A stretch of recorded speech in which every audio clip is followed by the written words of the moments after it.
નમસ્તે. કાલે આપણે સેન્દ્રિય ખાતર વિશે માહિતી મેળવી હતી. તેનો એક પ્રકાર છે કમ્પોસ્ટ અને વર્મી કમ્પોસ્ટ અને બીજો પ્રકાર છે લીલું જૈવિક ખાતર. તો આજે આપણે વાત કરીએ કમ્પોસ્ટ અને વર્મી કમ્પોસ્ટની.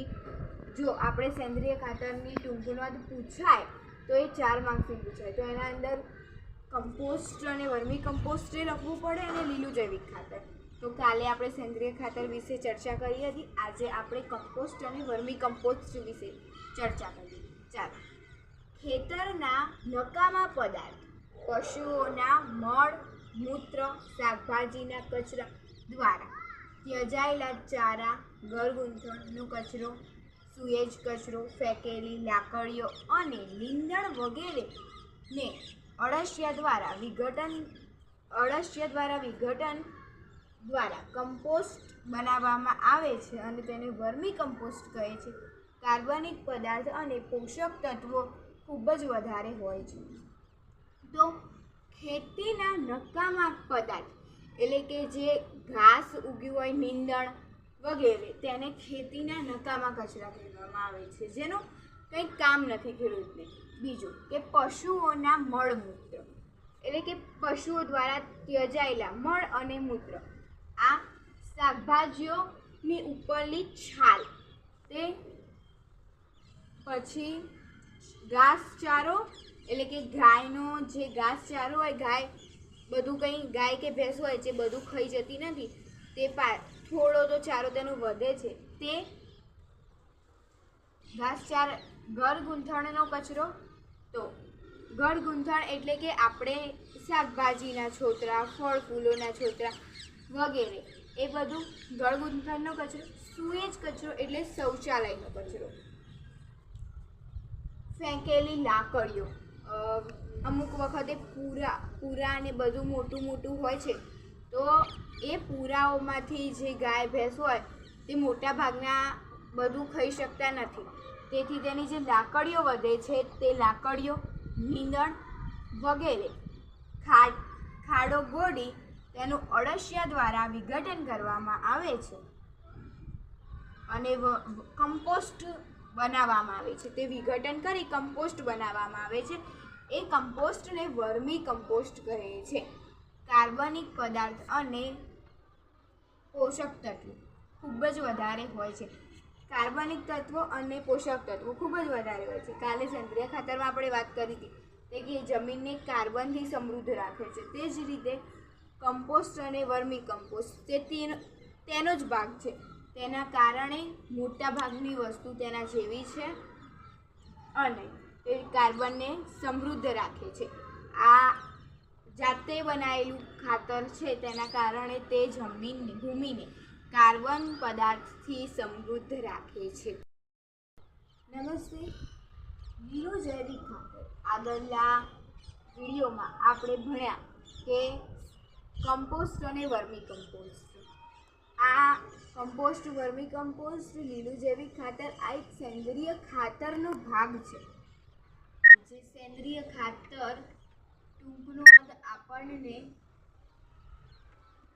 4 માર્ક્સમાં પૂછાય છે.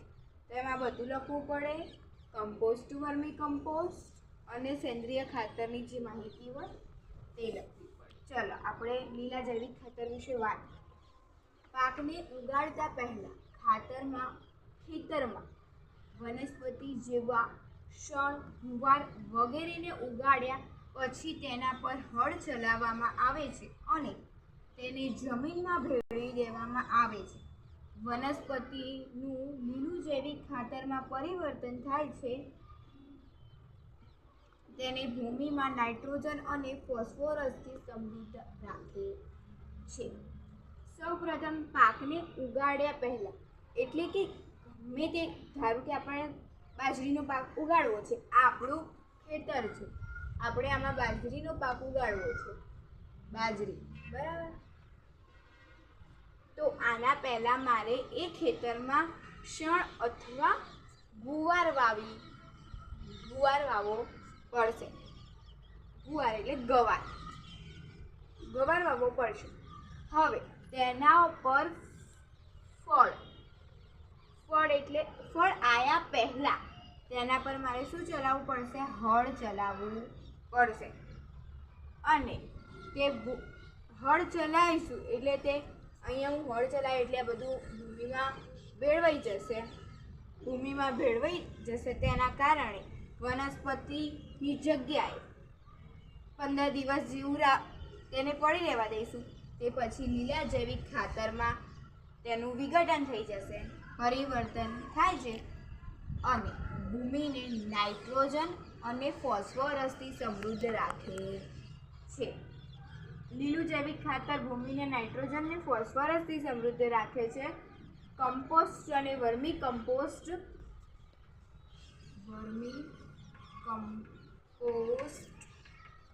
તે ભૂમિને કાર્બનથી સમૃદ્ધ રાખે છે. Thank you. નમસ્તે. લીલું જૈવિક ખાતર. આગળના વિડીયોમાં આપણે ભણ્યા કે કમ્પોસ્ટ અને વર્મી કમ્પોસ્ટ. આ કમ્પોસ્ટ, વર્મી કમ્પોસ્ટ, લીલું જૈવિક ખાતર આ એક સેન્દ્રિય ખાતરનો ભાગ છે.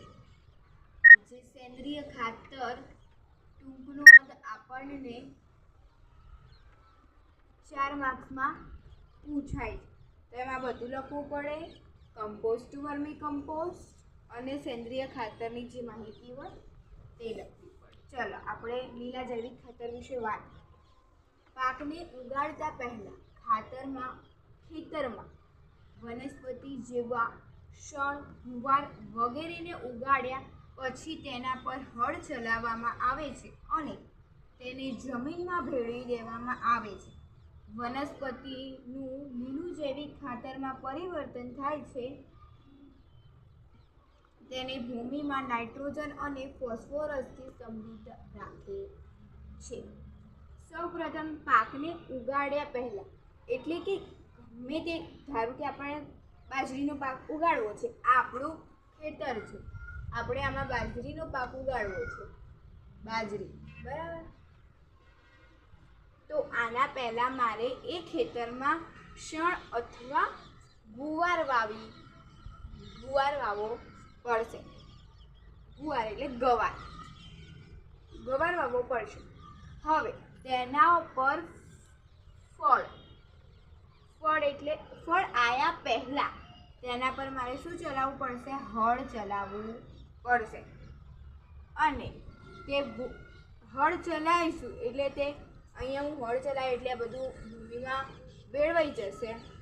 ભૂમિમાં ભેળવાઈ જશે તેના કારણે વનસ્પતિની જગ્યાએ 15 દિવસ જેવું તેને પડી રહેવા દઈશું.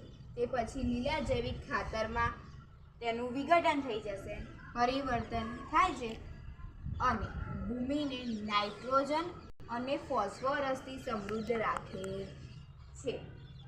લીલું જૈવિક ખાતર ભૂમિને નાઇટ્રોજન અને ફોસ્ફરસથી સમૃદ્ધ રાખે છે. કમ્પોસ્ટ અને વર્મી કમ્પોસ્ટ